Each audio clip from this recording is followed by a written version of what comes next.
हमारे पास यहाँ एक 4 मीटर क्यूब का कनस्तर मौजूद है जिसे हम एक गुब्बारा भी फर्ज कर सकते हैं। इसमें हमारे पास 3 गैसेस के मॉलिक्यूल्स मौजूद हैं जिनमें ऑक्सीजन, हाइड्रोजन और नाइट्रोजन शामिल हैं। हमारे पास कुल 2.1 किलोग्राम गैस है इस पूरे कनस्तर में, और इसमें से 30.48% ऑक्सीजन है, 2.86% हाइड्रोजन है, 66.67% नाइट्रोजन है। और ये सब एक मयारी दर्जा हरारत पे हैं जो कि बराबर होता है 0 डिग्री सेंटीग्रेड के, जो कि बराबर होता है 273 केल्विन के। तो हमें इस पूरे कनस्तर का कुल दबाव मालूम करना है और हमें हर एक गैस का जुज़वी दबाव या पार्शियल प्रेशर भी मालूम करना है। सबसे पहले कुल दबाव निकालने के लिए हमें मोल्स की कुल तादाद का पता लगाना होगा और उसके लिए हमें हर एक गैस के नंबर ऑफ मोल्स निकालना होंगे।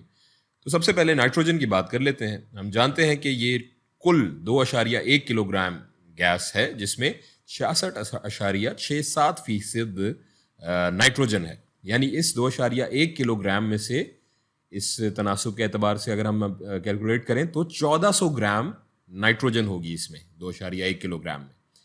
नाइट्रोजन का एटॉमिक मास या जौहरी कमियत जिसे उर्दू में हम कहेंगे वो बराबर है 14 के, और यहाँ पर 2 नाइट्रोजन है तो कुल 28 हो जाएगा। यानी N2 के 1 मोल का मास बराबर होगा 28 ग्राम्स के। तो 1 मोल हमारा हो जाएगा, इसको हम लिख लेते हैं 1 mole of N2 is equals to 28 grams per mole.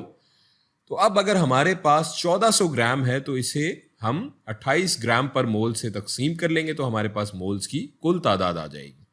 तो moles of nitrogen, moles of N2 is equals to 1400 divided by ये 28 ग्राम्स पर मोल्स। तो ये बराबर हो जाएगा, नंबर ऑफ मोल्स बराबर हो जाएंगे इसे अगर हम कैलकुलेट करें कैलकुलेटर से, 50 मोल्स। अब इसी तरह ऑक्सीजन के मोल्स निकाल लेते हैं, उनकी तादाद निकाल लेते हैं। सो 30.48% जो हमारा ऑक्सीजन है वो है कुल 2100 ग्राम का। सो 2100 का 30.48% बराबर होगा 640 ग्राम्स के। अब एक ऑक्सीजन का एटमी मास बराबर होता है 16 के, तो यहाँ 2 का बराबर हो जाएगा 32 के।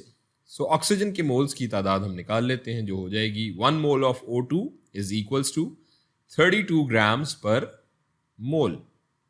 तो moles of oxygen, moles of O2 बराबर हो जाएंगे 640 बटा ये 28 ग्राम्स पर मोल्स।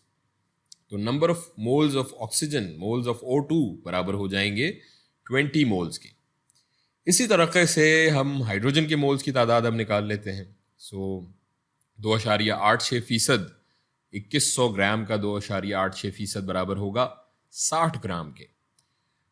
H2 के या हाइड्रोजन के मोल्स का मास बराबर होता है 2 के। तो अब हाइड्रोजन के मोल्स की हम तादाद निकाल लेते हैं जो हो जाएगी 1 मोल ऑफ H2 बराबर होगा 2 ग्राम्स पर मोल के, और total number of moles of hydrogen, moles of H2 is equals to 60 बटा 2 ग्राम्स पर मोल्स, और ये बराबर हो जाएगा, number of moles of hydrogen बराबर हो जाएंगे 30 मोल्स के। अब ये एक दिलचस्प चीज़ है क्योंकि बेशक हमारे इस गैस मिक्सचर में हाइड्रोजन की तादाद का तनासुब कम था, लेकिन इसके मोल्स की तादाद ज़्यादा है, बल्कि अगर देखें हम तो ऑक्सीजन से भी ज़्यादा है। सो खैर अगर हम इन सबको जोड़ लें तो हमारे पास कुल गैस के मोल्स की तादाद, इनको अगर हम जमा करें जोड़ें तो 100 ही के बराबर आ रही है। सो अब कुल दबाव के लिए हम कामिल गैस की मसावात का इस्तेमाल करेंगे। इसे हम लिख लेते हैं P into V is equals to nRT।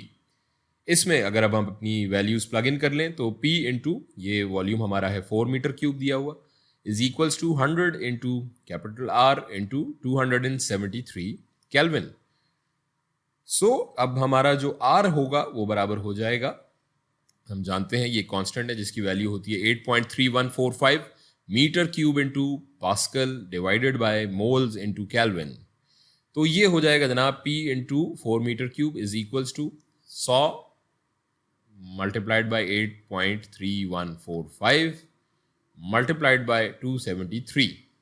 अब इसको हम कैलकुलेटर से सॉल्व करें तो P हमारे पास हो जाएगा P इज इक्वल्स टू 25 ज़रब 8.3145 ज़रब 273 पास्कल्स के। पास्कल प्रेशर का यूनिट है। इसे मजीद सिंप्लीफाई करें, इसे मजीद हल करें तो हमारे पास कुल दबाव आ जाएगा जो कि बराबर हो जाएगा P is equals to 56,746 Pascal's.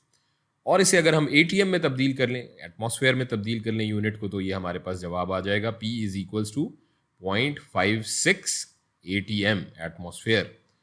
अब अगर हमें ऑक्सीजन का जुज़वी दबाव निकालना है तो हम इसके मोल्स की तादाद को इस दबाव से मल्टीप्लाई कर लेंगे, तो हमारे पास जवाब आ जाएगा PO2 is equals to 20% multiplied by 0.56 ATM, और ये बराबर होगा PO2 बराबर हो जाएगा 0.112 ATM, जो कि कुल दबाव का 20% ही है। चूंकि कुल तादाद मोल्स की 100 है और इसमें ऑक्सीजन के 20% मोल्स हैं, तो इसमें इसका दबाव भी इतना ही होगा। और इसी तरह हम नाइट्रोजन का भी जुज़वी दबाव निकाल लेंगे, तो वो हमारे पास हो जाएगा P of N2 is equals to 50% multiplied by 0.56 ATM। So PN2 nitrogen का partial pressure is equals to 0.28 ATM। और इसी तरह हाइड्रोजन का भी हम निकाल लेते हैं।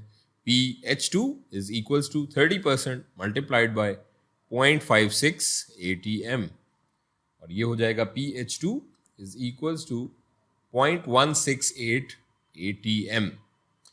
अब तसल्ली अगर हमें अपनी करनी है, इन सबको हम जो हमने सारे पार्शियल प्रेशर्स निकाले हैं इनको जमा कर लें, तो हमारे पास जो कुल दबाव आएगा वो वही होना चाहिए जो कि हम पहले टोटल प्रेशर के तौर पर निकाल चुके हैं। So P total is equals to PN2 जमा PO2 जमा PH2, यूं P टोटल बराबर हो जाएगा 0.28 जमा 0.112 जमा 0.168। ये अगर आप कैलकुलेटर से कैलकुलेट करें तो ये बराबर होगा P total is equals to 0.56 ATM, जो कि वही है जो कि कुल दबाव हमने मालूम किया था।